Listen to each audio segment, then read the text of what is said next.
Vamos lá. Pronta aí, Rá? Sim, sim. Vamos embora. Então, muito bem. Olha, eu só lamento que o Zoom eu não consigo ver a carinha de vocês, porque eu adoro interagir com as pessoas.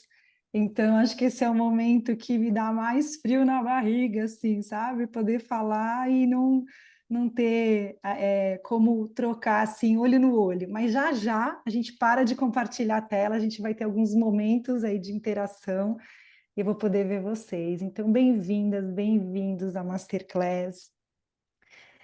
Transforme as organizações, transformando as conversas.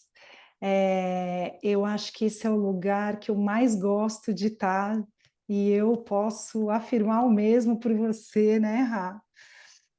E a gente vai falar um pouco, vai trocar um tanto, vamos passar por um percurso que já já a gente vai compartilhar com vocês, mas eu queria só contar rapidamente, assim, quem eu sou, para quem não me conhece, porque eu sei que uma parte veio da Raila, uma parte veio dos meus contatos, uma parte veio desse mundão aí, das pessoas que gostam do nosso trabalho e compartilham um pouco do que a gente apronta e faz, né?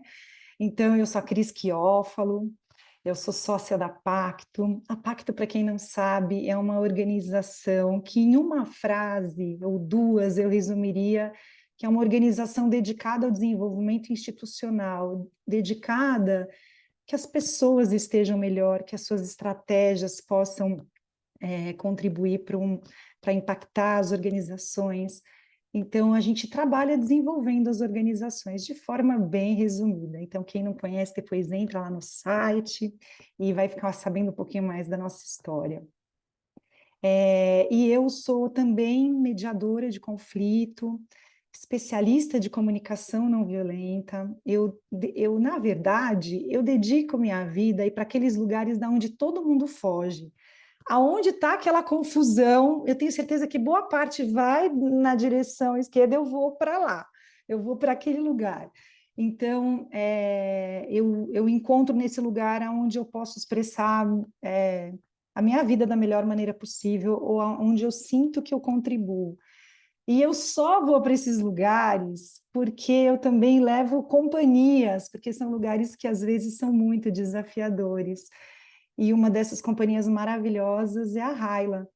Então, Rá, conta um pouquinho de você aí para minha turma que talvez não te conheça, né?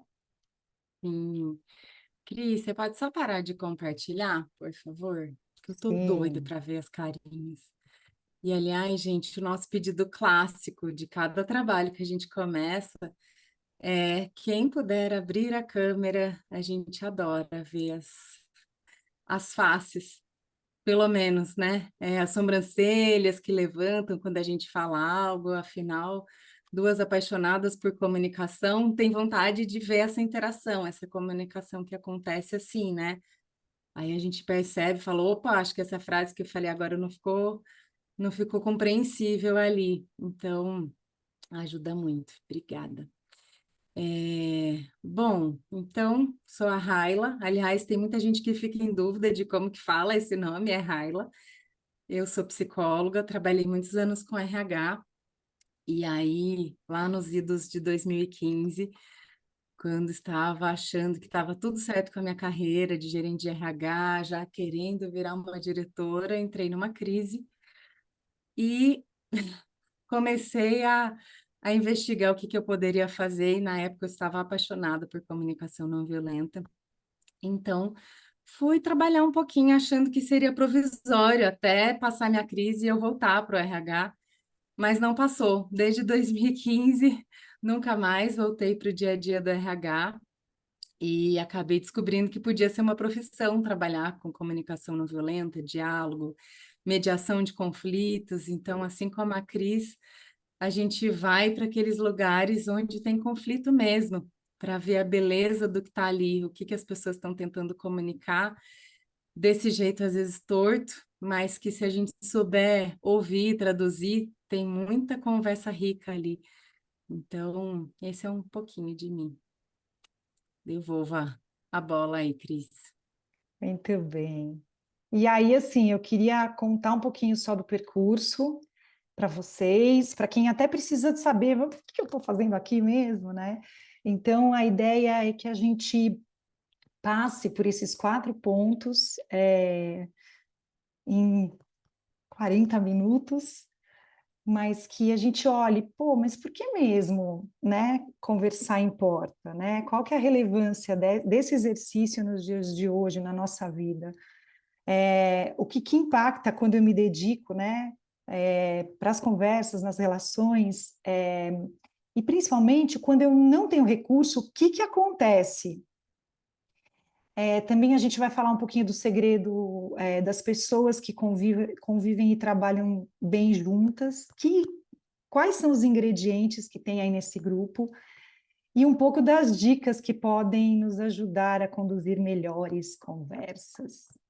Então, esse é um pouquinho do percurso que a gente vai trazer para vocês na maior cara de pau, compartilhar um pouquitinho. Fora isso, claro, hoje também a gente vai contar para vocês do Conversas Regenerativas, que é um programa que eu e a Raila a gente faz já há quase 2 anos e que estão com as inscrições abertas. Então, a ideia é que no final a gente conte um pouco do programa para quem puder e quiser se dedicar um pouquinho mais. Mas para quem não conseguir hoje, já vai ter recursos, já vai sair com recursos para 8 horas, fechou a câmera, poder entrar no seu ambiente e fazer uso de alguma coisa. É esse o nosso desejo. A gente construiu esse momento com muito carinho, selecionando, acho que a parte mais difícil é selecionar o que trazer, né, nesse tempo. E vocês já vão conseguir sair com recursos mesmo para atuar no ambiente de vocês, para poder testar, será que o que elas estão fazendo funciona mesmo, né? E muito bem. E aí eu começo aonde, para mim, começa essa história, né? Aonde começa tudo? Então, eu apresento para algumas pessoas aqui, eu sei que já conhecem, o Bernardo Toro. Ele é um educador colombiano e ele traz uma coisa, gente, assim, muito interessante. Para quem não escutou falar dele, dá um Google daqui a pouco, no final, assiste um TED de 2011, que em 2011 ele dá uma chacoalhada naquela plateia dizendo o seguinte: o que acontece com a gente que nesse momento, ele fala isso em 2011, é um momento que a gente se reconhece, todas as pessoas, como a raça humana pela primeira vez na nossa história. Porque é um momento que a gente está conectado com qualquer ser humano em qualquer canto que tenha um aparelhinho celular. Então, a gente, nesse momento, e em 2023 isso segue sendo verdade, a gente é capaz de se reconhecer, né, em qualquer canto do mundo como raça humana, com as nossas inteligências, com as nossas competências.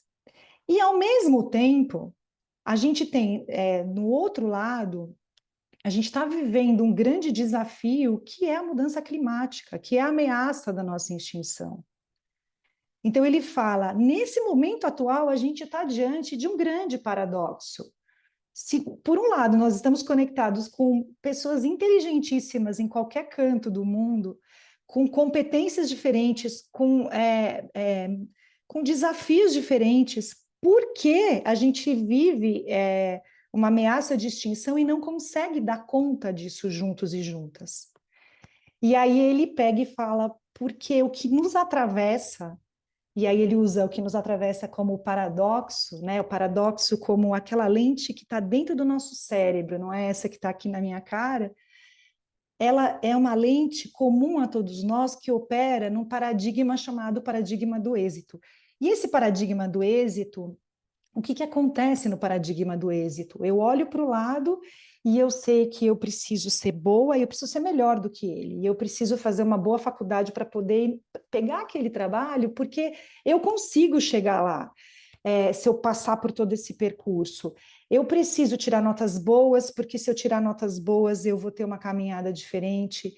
eu preciso acumular, eu preciso construir uma casa para ter segurança, e depois da casa eu preciso ter minha casa de campo, e depois, e depois, e depois, e depois, e depois, e depois. E aí esse paradigma que opera em boa parte das pessoas que estão aqui, ele é um paradigma que nos distancia da possibilidade de olhar para esse paradoxo e poder enfrentar ele de uma outra maneira.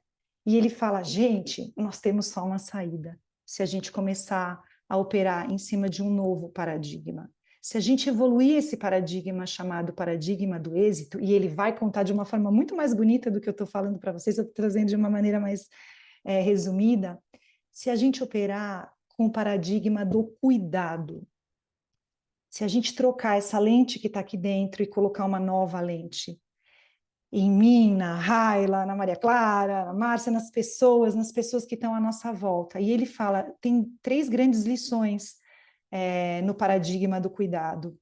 Uma delas é saber cuidar, a gente está desaprendendo a fazer isso, nem preciso me estender, né? A gente precisa aprender a praticar relações ganha-ganha. Isso pode ser bom para mim e também para você. Eu posso, sei lá, me dedicar a isso e fazer bem para mim e também para você. Eu posso experimentar isso mais, né? E a gente vai falar até um pouquinho mais ainda dessa experiência de como que é eu equilibrar o que tá bom para mim e também para você. E aí ele dá essa terceiro presente que assim, uma das expressões do cuidado é aprender a conversar. Então, deixa eu só parar aqui um pouquinho para ver vocês. Ele fala sobre esse paradigma do cuidado, que ou a gente aprende a cuidar ou a gente vai desaparecer.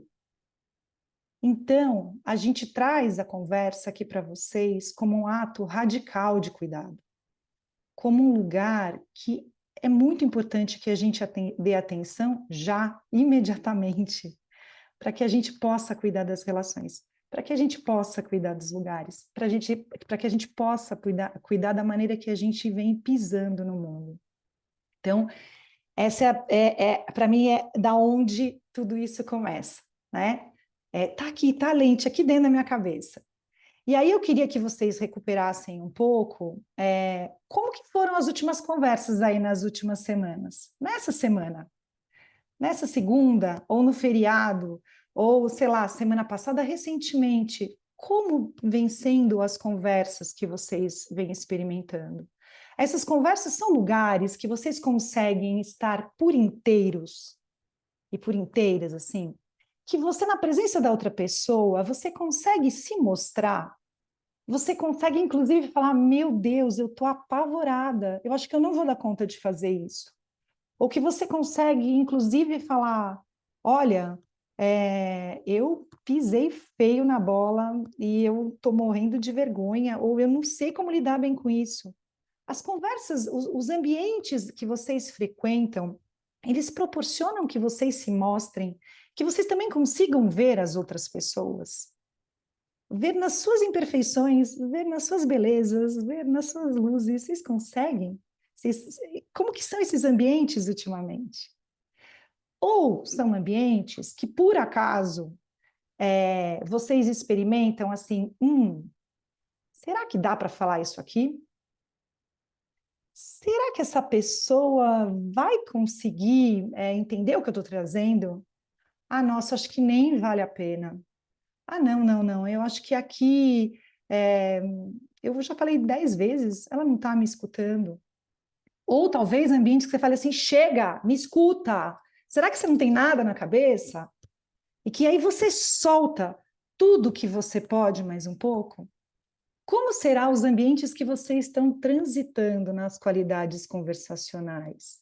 Nas conversas mesmo, no papo. Como será que tem acontecido esses papos aí no dia a dia? Eu desconfio que a gente vem operando, não só nós, eu e Raila, mas vocês, num lugar assim que tá meio estreito de passar, né? Eu acho que um motivo desses é uma sala aí com 47 pessoas em plena terça-feira, às 7 horas da noite. Então, a gente queria convidar vocês a irem desenhando esses lugares com a gente, né? Esses lugares de conversa. Eu gosto muito dessa citação da Amy Edmondson, a gente vai falar um pouquinho dela mais aí para vocês, aonde ela traz como as conversas em diferentes ambientes, em diferentes grupos, elas moldam o comportamento de uma maneira tão sutil, mas poderosa. Como as conversas desenham esses espaços. Como elas desenham espaços aonde eu consigo ser eu mesma, e como elas desenham espaços que eu me sinto acolhida. E, em contrapartida, como elas desenham espaços aonde isso não acontece, aonde isso não funciona, aonde eu, às vezes, peço socorro para isso acontecer. E aí, eu queria trazer um exemplo para ilustrar um pouquinho isso, de um trabalho que a gente fez. Vou parar aqui. Eu vou ficar indo e voltando para poder também ver vocês, as carinhas aqui. A gente fez um trabalho ano passado, onde uma organização nos chamou para poder olhar para um time, era um time de 90 pessoas, e a diretoria, né, eram 3 diretores que nos convidaram para entender por que que esse time já não respondia mais para os seus líderes, eram 3 líderes, né? Eles desconfiavam que estava tendo um problema chamado problema de comunicação, e que por isso talvez uma pessoa externa, uma consultoria, pudesse apoiar, olhar que dinâmicas estavam, como essas conversas estavam acontecendo, que estavam moldando esse ambiente. E aí, assim, a escolha que a gente fez por esse trabalho foi, como eram muitas pessoas, ao invés de fazer as escutas individuais, a gente fez grupos focais. A gente montou 4 grupos, aonde eu e mais uma outra facilitadora, a gente foi para esse ambiente para entender que dinâmicas eram essas e se era possível ter um outro espaço de troca, né? Ou configurar um outro espaço, e não só de que essas pessoas respondessem à liderança, mas que elas pudessem jogar junto, que elas pudessem trabalhar junto, que elas pudessem partilhar esse espaço juntos, né? Bom, e aí foi muito interessante, os grupos foram acontecendo, e no penúltimo grupo, eu vivi uma situação assim muito particular, que foi o seguinte, assim, da passagem de um grupo para o outro, eu fui ao banheiro, e aí quando eu estava lá no banheiro, eu vi uma mãozinha passando assim, o banheiro tinha duas baiazinhas, né, duas cabinezinhas. E aí eu estava ali no banheiro e falei assim, gente, mas uma mão passando aqui de baixo com um papelzinho. Eu falei, acho que a pessoa me confundiu, ela deve estar querendo mandar alguma mensagem. Nem pensei em mensagem, na verdade, eu falei, acho que ela está achando que é outra pessoa, né? E aí eu saí do banheiro, assim, um pouco apreensiva, fui lavar a mão, e aí essa pessoa me cutucou, fez assim, e me entregou o papel. E aí, gente, quando eu abri o papel, estava escrito essa mensagem, desse jeitinho. Eu tenho várias situações para contar, mas tem muitos informantes nesse grupo. As conversas precisam ser individuais. Então, como aconteciam as conversas nesse grupo que moldaram esse tipo de comportamento de medo a ponto dela pedir socorro dessa maneira? Então, essa era uma situação que eu queria compartilhar com vocês. E aí, o que a gente vê frequentemente nessas organizações, e não só nas organizações, nas famílias, nos ambientes, né, onde a gente se relaciona, a gente está trazendo de forma bem caricata aqui, né, o ser humano não é tão caricato assim, mas de forma bem caricata, um padrão muito comum de pessoas que engolem sapo, que vão ficando quietas, que vão murchando, que vão se retirando da vida às vezes institucional, né? E outras pessoas em contrapartida que vão lá e bum, soltam um caminhão de informação, e soltam um caminhão do que elas pensam de você, e que soltam, e que fala, e que fala, e que fala, e que cospe marimbondo, né? Que fala tanta coisa, mas que são pessoas que até se acham sinceras e que sentem que realmente elas estão tendo um papel que outros não estão tendo nem coragem de falar, né? Então, a gente encontra esses dois padrões muito frequentes nos ambientes que a gente frequenta. E eu imagino que vocês também. E até faço um convite. Será que vocês ficam mais em um papel do que o outro? Ou qual papel vocês ficam? Eu, por exemplo, sou uma pessoa que fiquei por muito tempo nesse papel de engole sapo. Em algumas situações eu até ainda permaneço nesse papel de engole sapo. E aí eu queria entender o que a gente ganha, né? Quando a gente fica nesse lugar do engole sapo. Quais que são os efeitos, né? Que tem em mim, que tem na organização, que tem nas famílias, quando eu tenho receio do impacto que pode causar aquilo que eu tenho para trazer, né? Quais são esses efeitos? Eu queria, se vocês quiserem colocar no chat, assim, qual é o impacto quando eu decido, putz, acho que eu vou falar uma grande besteira, eu não vou nem arriscar. E aí eu me calo. Nossa, eu estou apavorada do que as pessoas vão achar de mim se eu me posicionar sobre isso. Qual é o impacto? Quais são os impactos em você? Quais são os impactos nos lugares aonde você está? A gente traz as organizações aqui, mas pode ser nas famílias, nos ambientes que vocês interagem. Quais são esses impactos? E o mesmo, eu vou perguntar, quais são os impactos quando você está, né? Solta mesmo, cospe marimbondo e não cuida da expressão, não cuida da maneira que você traz aquilo que você pensa. Então tem anulação, acabo ignorando minhas emoções, fico com medo do julgamento alheio e de como o que falo vai ser recebido. Pois é. Eu já tomei a decisão de sair de uma empresa e talvez... Putz, está indo rápido aqui, deixa eu só... Já tomei a decisão de sair de uma empresa, a Paola está falando, e talvez isso não tivesse ocorrido caso eu tivesse falado mais. Opa, Paola, então quer dizer que você foi se retirando primeiro com a palavra para depois se retirar, provavelmente fisicamente, né? Que a gente vai deixando de se posicionar, de se expressar, que também dá uma culpa, ansiedade. Olha quanta coisa. Os impactos de não falar às vezes é manter o emprego também. Isso, Audrey. A escolha, às vezes, de ficar quieta é um espaço que eu ainda não confio o suficiente, que eu posso falar e que ainda assim eu vou manter algo que me traga sustentabilidade, não é? É isso mesmo. Olha quanta coisa que a gente vai perdendo, gente. Me falta palavras, insegurança. O que acontece, né?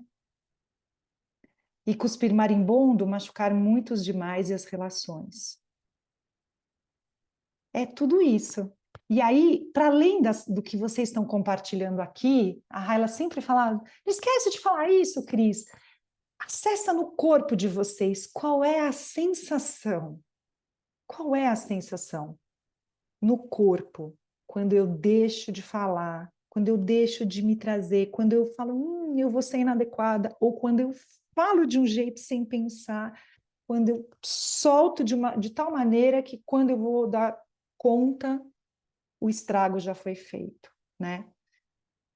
Será que existe uma maneira de a gente poder falar com respeito e também se fazer respeitada nessa conversa? Será que existe, Rá? Acho que a primeira coisa não é óbvio, porque senão a gente faria mais, né? A gente teria menos sapos engolidos e marimbondos cuspidos. Mas a boa notícia que a gente quer contar aqui para vocês hoje, especialmente para quem talvez não esteja aí nesse mundo do diálogo, das conversas ou da comunicação não violenta, é que sim, é que tem caminhos tanto para a gente se expressar de formas mais cuidadosas e que talvez evitem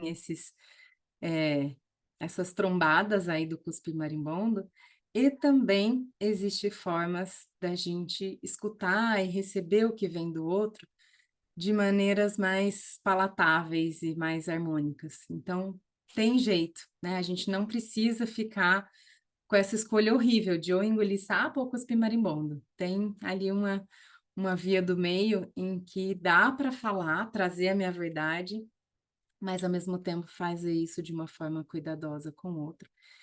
Então, a gente quer aqui, assim, muito brevemente, dar uma degustação da comunicação não violenta, que é algo bem amplo e profundo. Eu sei que tem gente nessa sala que já fez cursos longos, inclusive vi ali o Steven, já fez o curso introdutório que o Marshall criou, que é essa figurinha aí,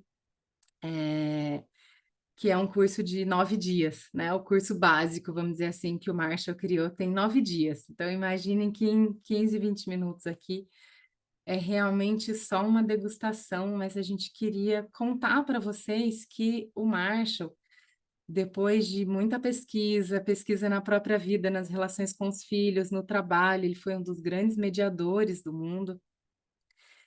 Já faleceu em 2015, embora muita gente às vezes pense que a comunicação não violenta está chegando agora, porque ela está ficando na moda agora, mas ela já é antiga, né? O Marshall é de 1934, esse livrinho laranjado aí, o clássico, chamado Comunicação Não Violenta, é da década de 60 e o Marshall já faleceu em 2015. Mas sim, é agora que a comunicação não violenta está ficando mais e mais famosa e conhecida por aí. Mas em essência, assim, para a gente dar uma ideia de por onde passa essa tal CNV, a gente vai ficando íntimo e começa a falar CNV, para a gente ter uma ideia de por onde passa, a gente vai mostrar aqui para vocês um esqueminha com os 3 pilares. Eita, eu esqueci de mudar a ordem, gente. Falhando ao vivo e a cores, então já vou pôr os 3 e pronto. Mas eu quero começar aqui da autoempatia. A autoempatia, então, é esse pilar em que antes de falar qualquer coisa, eu venho para dentro para ganhar consciência do que está acontecendo aqui. Inclusive, porque a gente sabe muito bem que não adianta tentar fazer uma fala fofa, meiga, se aqui dentro o que está acontecendo é, que vontade de te esganar. Não vai adiantar falar, então, gostaria de falar com você sobre o que aconteceu ontem. Não, porque o outro vai escutar, ainda que não com o ouvido físico, ele vai escutar, eu quero te esganar. Mesmo que ele nem entenda, ué, mas que estranho, aquela frase foi super educada, mas chegou aqui em mim uma vontade de me esganar. Então, esse é um pilar fundamental na CNV. A gente antes de fazer qualquer coisa, a gente escutar o que está acontecendo aqui dentro. Às vezes a gente até chama carinhosamente do nosso locutor interno, né? O que está acontecendo aqui dentro antes até da comunicação externa começar, porque ela já começou aqui dentro. E aí, nesse processo de ganhar consciência, tem esses 4 elementos aí do pilar da autenticidade que são muito fundamentais e que cada um desses daria fácil 1 dia, 2 dias de curso só para cada uma dessas palavrinhas. Mas o que elas nos convidam? A se fazer 4 perguntas. Espera aí, se eu for uma boa observadora da situação e realmente olhar só para o que aconteceu, só para fatos, o que foi mesmo que aconteceu? E aí percebe que essa pergunta já muda muita coisa, porque geralmente a gente já está na conversa interna de assim, o que aconteceu? Aconteceu que o outro foi um folgado, que autoritária minha chefe, ou que absurdo aquele e-mail que o cliente me mandou, ele acha que manda em mim, né? Não, mas espera aí, o que é observável, o que é factual, o que realmente aconteceu? Aí já tira, geralmente, aquela reatividade emocional e permite, inclusive, a gente nomear o sentimento e não a reatividade emocional, mas dá nome. Ah, peraí, nossa, realmente, com aquele e-mail que eu recebi do cliente ou, sei lá, da minha madrinha, eu fiquei frustrada. Não, eu não fiquei frustrada, eu fiquei desolada, que é a 10ª vez que acontece uma situação assim. Ou eu me senti impotente. E aí, o nome que eu dou para o sentimento já diz muita coisa também do que está acontecendo entre nós, né? É muito diferente eu ficar frustrada, talvez na primeira vez eu fique frustrada, mas chega uma hora que talvez eu já esteja desesperançosa. Percebe que ali eu já estou quase pedindo demissão, né? Se a gente falar de mundo corporativo, até contei para a Cris, deixa eu parar aqui que eu gosto de ir vendo as carinhas.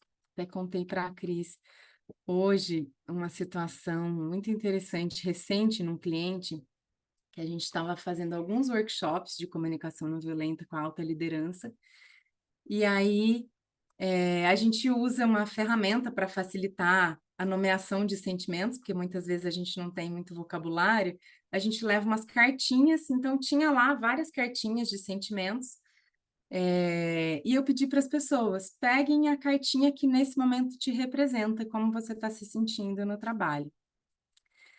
E aí, uma alta liderança pegou a cartinha de impotência. E a gente já foi aprendendo que quando aparece impotência é grave. Para tudo, que aqui a coisa já ficou muito séria. E aí, uma liderança pegou o sentimento de impotência. Trabalhamos lá com o grupo, tal, a hora que terminou, fui lá nessa pessoa, falei, impotência geralmente é quando assim já desisti, já estou com o currículo no mercado, não é? E aí ele, nossa, como assim? Falei, sentimento diz muito. E ele pôde então, já tinha um vínculo de segurança ali comigo, me falar, sim, é verdade. Eu vou sair daqui, inclusive, desse workshop e vou para uma entrevista. Então, tarde demais, que só agora a organização resolveu fazer workshops para cuidar do clima e do ambiente, mas eu já estou de saída, já nem estou mais querendo reverter e conversar e acreditar que vai resolver. E foi uma pena, porque infelizmente já era tarde demais. E aí eu pude conversar, ainda dá tempo? Você ainda quer uma conversa, talvez mediada com a RH, com a liderança? Não, agora eu não quero mais conversar. Então, só para dar um gostinho assim de por que esse elemento é tão importante, porque ele tem muitas pistas, inclusive para levar para o terceiro elemento, que é talvez o que a gente brinca do coração da CNV, que é o que está ali por baixo, que são as necessidades humanas universais, talvez a gente pudesse até chamar de valores humanos. O que um ser humano precisa e que por trás de um sentimento desconfortável só está explícito que eu não estou tendo. Ou por trás de um sentimento mais gostoso, tá ali me contando que eu tenho essa necessidade atendida. Então, por exemplo, o que que é isso, né? Necessidade. São aquelas coisas muito preciosas na vida. Por exemplo, respeito, liberdade, confiança, autonomia, parceria, honestidade, amor, e por aí vai. Reconhecimento e valorização, uma clássica, inclusive, que a gente vê nos times, às vezes, que não estão funcionando bem, uma sensação de, nossa, tô chateado, ressentido, porque a minha necessidade de reconhecimento e de valorização não está sendo atendida. Então, esse é um ponto aí super importante para a gente, por enquanto ainda estamos falando daqui dentro, né? E aí eu chego no elemento de, nossa, o que que eu gostaria de propor, ou de pedir, ou de acordar, ou de combinar com o outro para ficar melhor para mim, essa situação. Então, quando eu tenho essa consciência aqui dentro, eu posso fazer uma fala mais autêntica, eu posso me mostrar para o outro de uma forma que diminua a chance do outro achar que foi um sincericídio, né? Aqui é uma tentativa, então, de se mostrar autenticamente, vulneravelmente, e inclusive aumentar as chances de ser compreendido. E o outro pilar é o pilar da empatia, que é quando eu me treino, porque é um treino possível de ser feito para qualquer pessoa, não tem, alguém nasce empático ou não nasce empático, não, qualquer um aprende empatia. E na CNV tem especialmente dois pilares, que é eu me treino a escutar o que o outro sente ou sentiu naquela nossa interação e que necessidade está ali por trás. Então, quando aquela pessoa falou aquilo na reunião ou no encontro de família, será que o que estava sendo comunicado ali era uma necessidade de confiança que está abalada? Ou de parceria, de equilíbrio de troca, né? Entre pares, por exemplo, uma necessidade muito fundamental é de equilíbrio, de reciprocidade. Ó, um dia eu te ajudo, no outro dia você me ajuda. Se reciprocidade não está atendido, vai gerar desconforto. Então, o convite é a gente escutar esses elementos. E aí, mais resumidamente, ainda em 4 palavrinhas, né? Todo esse processo aqui, ele é uma tentativa de gerar mais compreensão entre as pessoas, de eu compreender melhor o outro e me fazer compreendida, melhorar a confiança entre nós, a conexão, um gostinho de estamos juntos, nós não estamos brigando, nós estamos realmente conversando, para daí a gente chegar em soluções, em combinados que funcione bem para os dois lados. Bom, aquele desafio, né, de falar do que você ama, que você falaria 10 dias sem parar, mas só para dar um gostinho, assim, de que tem caminho, sabe? Porque se tem uma coisa que deixa a gente muito triste, é quando a gente escuta, não tem jeito, não dá para conversar, não tem jeito de conversar, não dá para falar, ou dá, peraí, mas talvez não seja óbvio ou fácil. Qual vai ser a entrada? Vai ser uma expressão autêntica que vai ajudar, ou vai ser escutar primeiro empaticamente? Mas a gente confia muito que dá, sempre dá para conversar, e inclusive quando a conversa já está muito difícil, muito desgastada, ainda dá para reverter e achar um caminho mais saudável. Então, para aqui, devolva a voz aí para você, Cris. Eu acho que o que eu mais gosto desse slide é que a compreensão está no primeiro degrauzinho aqui e a solução lá no final, né? Então, o quanto vai cuidar demais a gente tá compreender o que é mesmo que está rolando aqui, o que você está precisando, o que eu estou precisando. Inclusive, a Ângela colocou uma mensagenzinha ali que eu falei assim, fiquei dividida entre estar na Masterclass e te escutar, né, Ângela, porque eu lamento muito a experiência, essa experiência ruim, de estar desacreditada de que é possível, né, ao se mostrar também poder ser cuidada, eu acho que é sobre isso. Então, eu gosto muito dessa palavra aqui, compreensão, uma certa distância de solução. A gente tem um percurso até chegar aqui, né? Bom, e já tem coisas assim acontecendo, pesquisas também que corroboram um pouco com isso que a gente traz da comunicação não violenta e que traz um pouco de oxigênio, um pouco de informação até mais pragmática, né, do que o que acontece, quais são os elementos, quais são os comportamentos, o que faz com que uma equipe realmente funcione bem, ou o que faz com que um grupo de pessoas conviva bem, né? E aí a gente gosta de trazer sobre o projeto Aristóteles. Talvez algumas pessoas aqui conheçam, eu sei que o Deco conhece.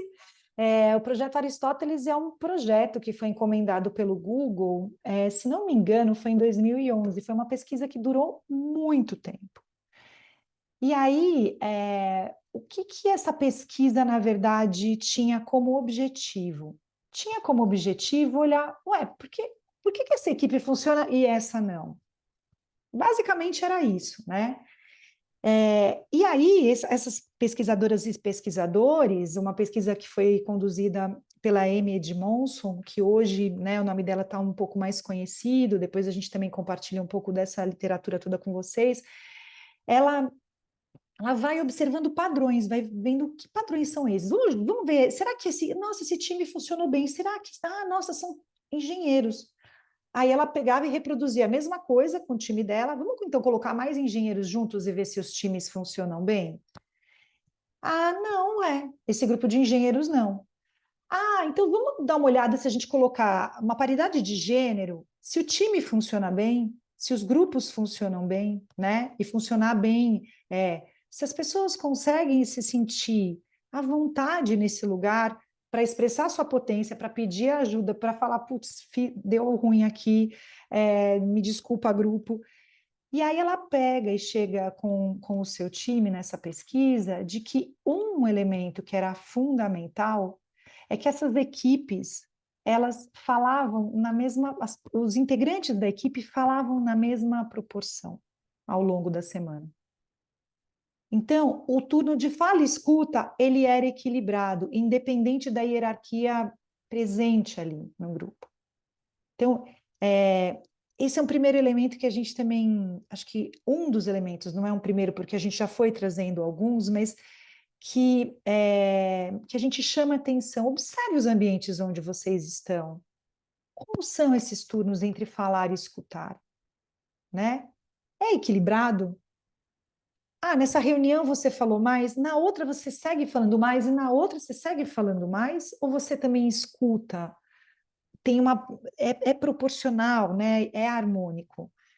E ela também vai observar que as equipes que têm segurança são equipes que conseguem moldar essas normas que são implícitas, que a gente não combina, né? Mas que fala assim, putz, eu vou arriscar falar que eu errei. Ah, nossa, fulana, ela reagiu super bem. Ela falou, tá tudo bem, vamos lá, vamos ver no que você errou, o que você aprendeu com isso, né? São lugares aonde eu posso assumir que eu erro, aonde eu posso pedir ajuda, aonde eu posso, inclusive, celebrar quando tem uma conquista, né? Aonde eu posso me mostrar e aonde a outra pessoa também pode fazer o mesmo. Percebam que a gente está falando o tempo inteiro, né, nessa dança, né? Eu me mostro e eu te vejo, eu me mostro e eu te vejo. E essa pesquisa ela traz essa contribuição, então, que os times e os grupos que conseguem ter um funcionamento harmônico, que conseguem, inclusive, no final do dia, falar, putz, isso foi leve, embora tamanha complexidade da tarefa que a gente tem que fazer, eram times que tinham essas características. Então, a gente começa trazendo para vocês qual que é a primeira dica. Então, a primeira dica é escuta. Eu vou repetir. Não se preocupa ainda com a sua fala. Escuta, escuta mais, escuta melhor. Escuta. Tenta pisar nesse freio que é essa vida acelerada que a gente vem vivendo e escuta. Escuta a outra pessoa. Quando você escuta o outro, você está dizendo para ele que você se importa com ele, né? Então, tá aqui a Ângela dizendo que não foi escutado. Quando você escuta a pessoa, você está dizendo não só eu me importo, pode ser uma pessoa desconhecida, mas eu estou te vendo. E existem maneiras de fazer isso. Então, a primeira é escuta em silêncio. Experimenta um pouquinho em silêncio. Se você está acostumada a ficar em silêncio 10 segundos na presença da pessoa, amplia um pouco esse espaço, testa. Experimenta, vê o que vai dar. Ou experimenta escutar e oferecer no final, quando essa pessoa falou tudo que ela tinha dentro dela, esse espaço que ela precisava de ser vista, escuta e devolve uma síntese. Então, você está me dizendo isso, isso, isso, e nota, estou dizendo uma síntese, não a sua, não o que você pensa sobre a situação, nem o que você faria no lugar dela. Você devolve um resuminho do que você está ouvindo ela falar. E por fim, escuta empaticamente. E a característica que tem na empatia, aqui nessa escuta empática, e que a gente traz da comunicação não violenta, é que ela tem o tempero de uau, eu estou escutando você assim, traz o sentimento e essa necessidade, né? Eu lembro uma vez que eu escutei uma amiga que ela falava assim, não, eu falei para ele, chega. Ela fazia assim com a mão, chega, chega, não quero mais. E ela vivia, e ela estava fazendo assim o tempo inteiro com a mão. Ela não falou em nenhum momento que ela estava exausta e que ela estava no limite. E aí, quando eu devolvi para ela, eu falei assim, nossa, Vera, o que você está dizendo é que você está exausta e que basta, não é um chega, chega mesmo. É isso? E aí ela falou, é isso. Então, arrisca trazer com os seus ouvidos, e aí é arrisca mesmo. Você não precisa ter nenhuma escola nas costas, é só prática. Arrisca trazer essas formas de escutar. Com uma outra pitada importante, que é assim, ao escutar o outro, se você quiser fazer uma checagem, se você quiser devolver sentimentos e necessidades, devolva em forma de pergunta. Ah, então me parece que você está exausta e que é limite para essa situação. É isso. E por que a gente reforça que vocês devolvam em forma de pergunta? Porque quem sou eu para saber o que se passa dentro de você? É muita prepotência da minha parte. Eu posso arriscar com o meu repertório, né?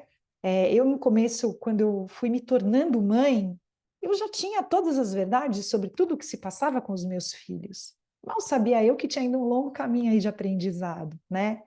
Então, será que você está exausto porque você precisa comer, tomar banho? E não, você precisa tomar banho. Tô vendo que você está. Eu não.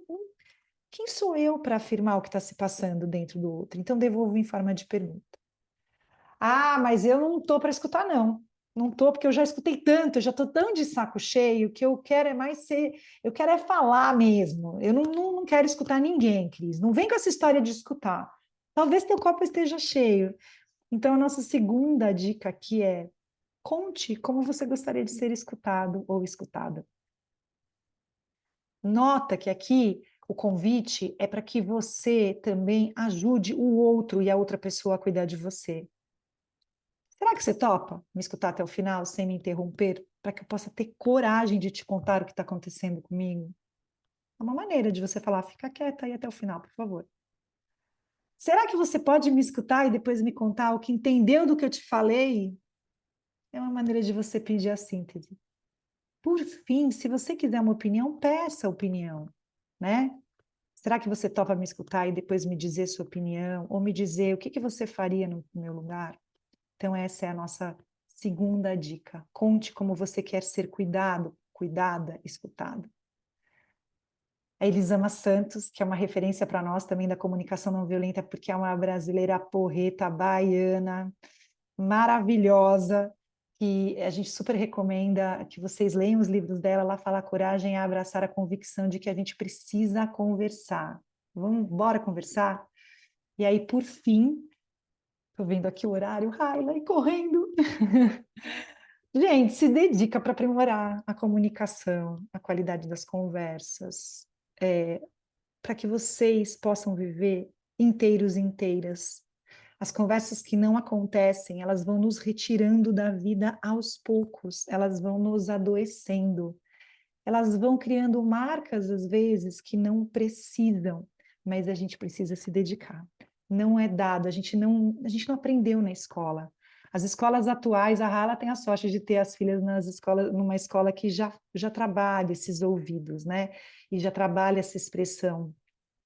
Mas a gente, né, os mais velhos aqui de plantão, a gente não teve essa escola. Ou se teve, teve assim meio talajara. Então, se dediquem, né? E aí a gente recomenda que uma porta de entrada são as leituras. Leituras, vídeos, tem muita coisa na internet, muita coisa interessante. A Elisama Santos, ela tem um podcast incrível. Assim, se vocês colocarem Elisama Santos na internet, ela assim é uma potência. Cada hora ela lança uma coisa. Então nem me arrisco a trazer uma lista de recomendações dela, porque tudo que ela coloca à mão, ela faz super bem feito.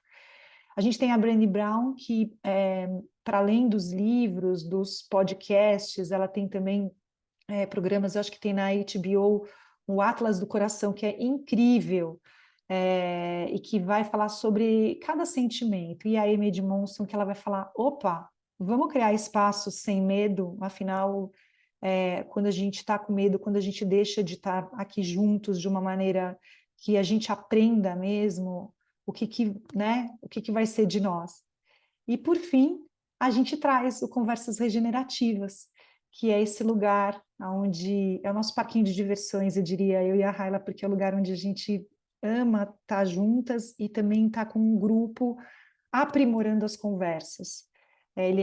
São 8 encontros, ao vivo, online, ainda sem turmas presenciais, mas quem sabe, saudades do ao vivo de carne e osso, né, Rá? Aonde a gente começa uma turma agora no dia 28, são 8 encontros até o dia 30 de novembro, na quinta-feira de manhã. Nossa, mas eu trabalho. É para chamar a pessoa que te lidera, ou se você for dono do seu negócio, falar, é trabalho, eu preciso me dedicar a me aprimorar, né? Também no Conversas, entre encontros, vocês vão ter pílulas de conhecimentos, vídeos, livros, textos, tralalá, e uma boa dupla para praticar. Opa, acho que é isso. Agora tem uns minutinhos para interagir com vocês e tirar dúvidas. E a gente vai deixar aqui no chat o link do Conversas. Então, não se encolham. O que vocês têm vontade de saber? O que vocês gostariam de contribuir? Não sei se você foi acompanhando aqui o chat, se tem alguma coisa que é importante a gente trazer como dar mais contornos. Ganhamos de presente um feedback do Marco, que o rosto da moça da foto que estava escutando estava parecendo que doía.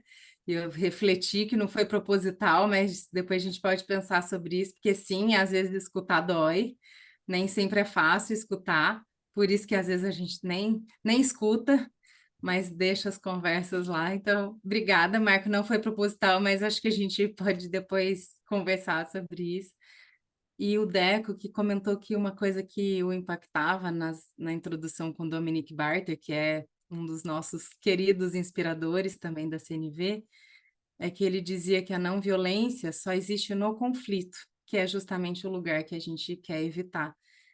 Sim, e que é o lugar que a gente quer entrar, que é o lugar que a gente fala para os nossos clientes, chama a gente quando tiver conflito na equipe, porque se a gente souber navegar ali com não violência, tem tanta coisa bonita e pode ser um grande momento de transformação.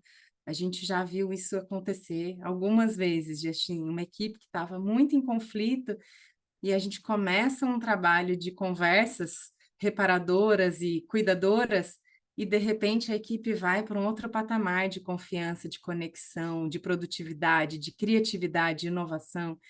Então, que a gente possa, de repente, diminuir um pouquinho o nosso medo dos conflitos. Então, acho que era isso. A Jéssica endossando a indicação da Brené Brown na HBO, e a Lucila dando mais uma dica ali, a arte de se comunicar, sim, do Thich Nhat Hanh, maravilhoso. Fala muito sobre escuta amorosa. Então, acho que era isso do chat. E aí, gente, alguma dúvida? Algum incômodo, porque já teve. Nossa, mas eu tinha ficado com vontade de fazer o Conversas Regenerativas, mas na quinta de manhã, a gente às vezes escuta isso. Não dava para ser à noite? Ah, eu já escutei isso, inclusive, do Marco. Marco, estou aqui com o teu pedido anotado, viu? É, a gente está conversando, falando em conversas, a gente conversa muito. E por enquanto a gente tem tentado sustentar assim, em horário de trabalho, para as pessoas falarem com os líderes. Sim, eu quero ir lá aprimorar os meus recursos conversacionais, porque isso é bom para o meu dia a dia no trabalho. E, inclusive, a gente super apoia a empresa a pagar, né? Nas turmas anteriores, a gente sempre teve, não muitos, mas assim, dois, três, quatro, que a empresa que estava pagando, inclusive, e a gente celebra muito.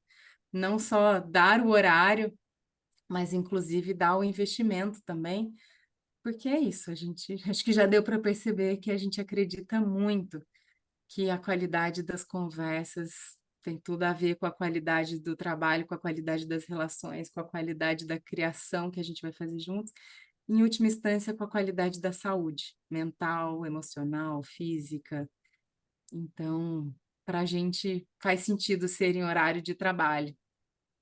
Mas a gente está fazendo uma listinha dos pedidos que chegaram para ter uma turma noturna. E Que aí, bem. dúvidas, comentários? Reações? Não? Ah, é, vale carinhas ali também, ó, de, sei lá, coração. Tem várias carinhas também para a gente saber. Tudo bem. Então, queria agradecer quem conseguiu um espaço aí para estar comigo, com a Raila, e a gente dividindo um pouco do que a gente sabe com vocês, que vocês possam contar com o nosso apoio aí na caminhada, se animem, botem a mão na massa. A gente levanta, escova os dentes, toma banho todo dia, então se dediquem também para uma disciplina de que eu cuido das conversas com atenção, eu dou atenção a isso e como que eu aprimoro. A gente já vem experimentando, né, Rá, há um bom tempo, eu tanto dentro da Pacto quanto nas nossas relações. A Rá, ela fala, meu casamento dura porque a gente cuida das conversas, né? Eu acho que eu posso dizer o mesmo. Então, muito obrigada. Obrigada, viu, Sueli? Que bom te ver aqui. Um beijo para vocês e eu vou parar de gravar aqui.